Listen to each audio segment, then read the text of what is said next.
Assalamualaikum warahmatullahi wabarakatuh. Oke guys, untuk di video kali ini aku mau bikin nastar keju yang lumer dan juga glowing.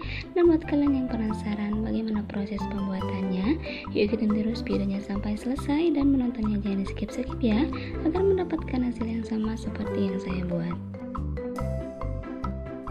Dan di sini sudah kita siapkan bahan-bahannya. Yang pertama aku gunakan margarin sebanyak 250 gram. Setelah itu tepung terigu sebanyak 350 gram. Lalu ada kuning telur. Setelah itu ada rambatan, nanti aku akan gunakan 1 sendok makan saja. Lalu aku gunakan ada gula halus sebanyak 50 gram. Setelah itu ada susu bubuk sebanyak 30 gram. Lalu ada 1 bungkus vanili. Lalu ada selai nanas untuk isian nastarnya. Oke, kita langsung aja ke proses pembuatan. Yang pertama di sini aku akan timbang dulu margarinnya. Di sini aku gunakan margarin yang merek Blue Band. Di sini aku akan gunakan sebanyak 250 gram saja. Kita timbang dulu.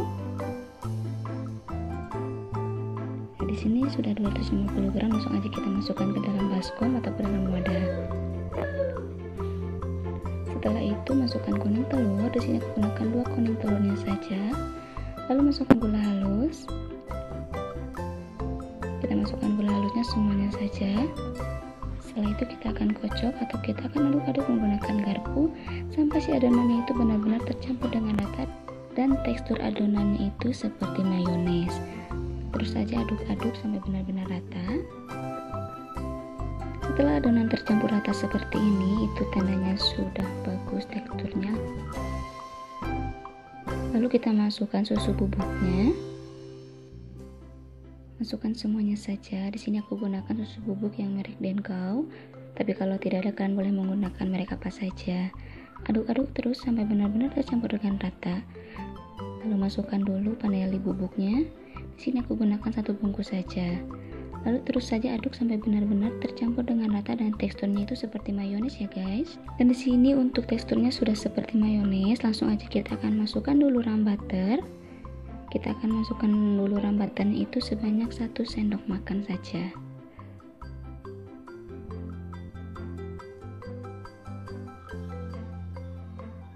Di sini kenapa aku gunakan rambutan, agar teksturnya itu lebih wangi dan juga lebih lembut lagi.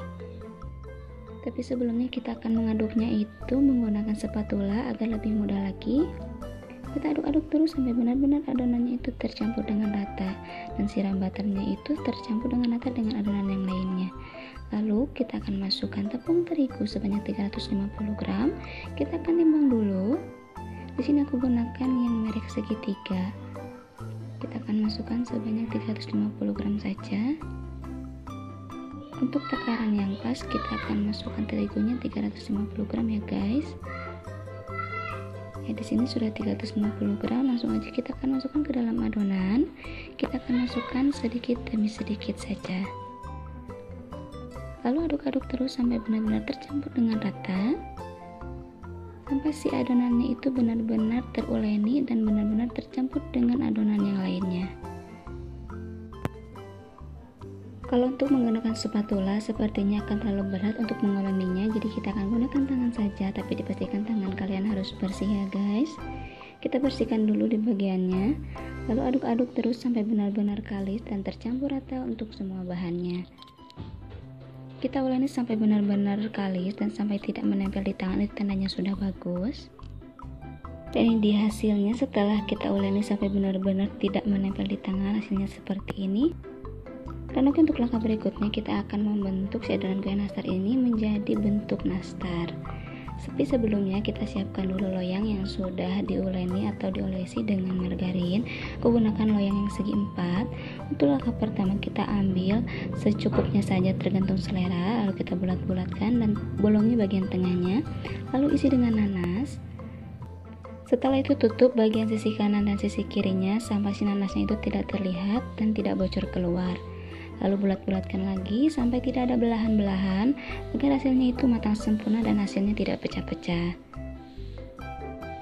Kalau ada belahan seperti ini terus saja dibulatkan sampai benar hasilnya itu benar-benar mulus. Ini jadinya seperti ini sudah mulus, lalu kita sisihkan. Kita ulangi lagi untuk pembentukannya. Kita ambil secukupnya saja, mau kecil mau besar itu tergantung selera kalian masing-masing. Di sini aku gunakan ukuran yang sedang saja. Masukkan nanasnya atau selai nanasnya, lalu tutup. Dipastikan jangan sampai ada bolong-bolong atau geratan-geratan ya guys. Kalau setelah mulus lalu kita sisihkan. Oh ya guys, untuk pembuatan selai nanasnya ini aku buat sendiri. Next, buat kalian yang pengen tahu bagaimana proses pembuatan selai nanasnya, di video selanjutnya nanti aku akan buatkan bagaimana cara membuat selai nanas yang benar agar hasilnya itu matang sempurna dan rasa manisnya pun pas dan juga enak. Dan oke, ini dia hasilnya. Setelah kita bentuk nastarnya jadinya seperti ini. Ini jadinya itu 2 loyang. Dan untuk langkah berikutnya kita akan membakarnya selama 15 menit dulu sebelum kita akan olesi di bagian atasnya itu menggunakan kuning telur ya guys.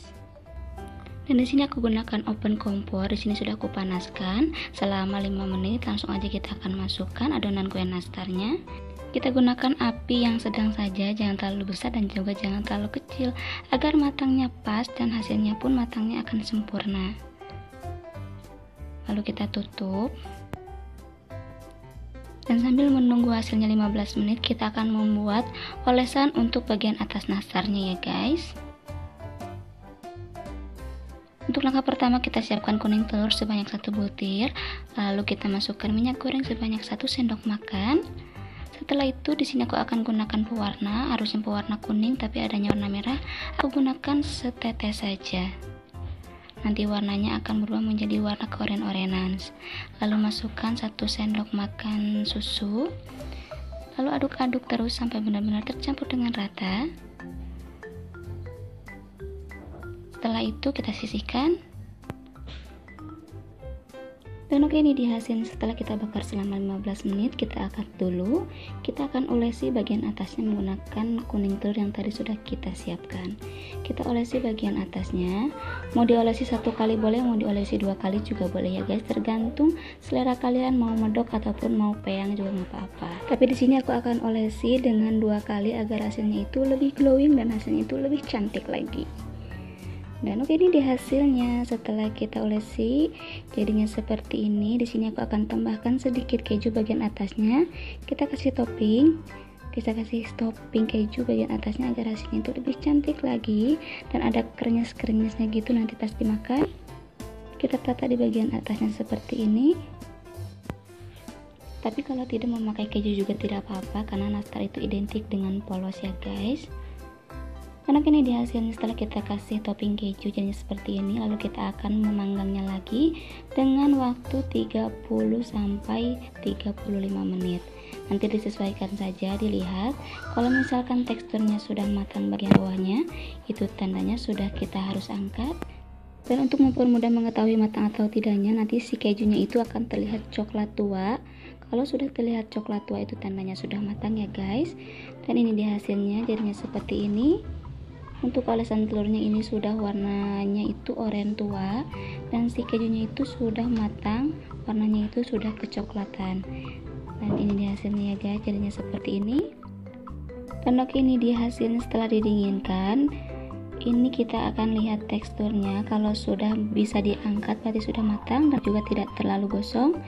Dan kejunya pun sudah warna kecoklatan seperti ini. Ini aku panggang selama 33 menit ya guys. Kita langsung aja akan tata di dalam toples. Kita masukkan ke dalam toples. Ini cirinya itu 2 toples. Kita akan tata. Kalau kalian mau dijual kembali pun itu sangat diperbolehkan sekali, untuk harganya disesuaikan saja. Dan untuk takaran yang tadi aku buat, dipastikan itu takaran yang pas untuk pembuatan nastar. Ini hasilnya tuh teksturnya lembut dan juga lumer ya guys. Oh ya guys, untuk waktu pembakarannya itu tadi aku menggunakan waktu 33 menit plus 15 menit pembakaran yang pertama.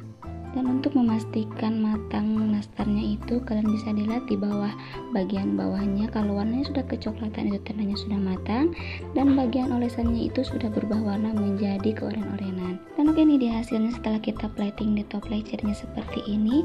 Ini hasilnya itu dijamin enak, lembut di mulut karena sebelumnya aku sudah pernah nyobain dan hasilnya itu pas dan rasanya pun sangat enak banget. Dan oke, kalau begitu terima kasih buat kalian yang sudah ikutin video kita sampai selesai. Semoga bermanfaat dan semoga berhasil buat kalian yang mau langsung nyobain.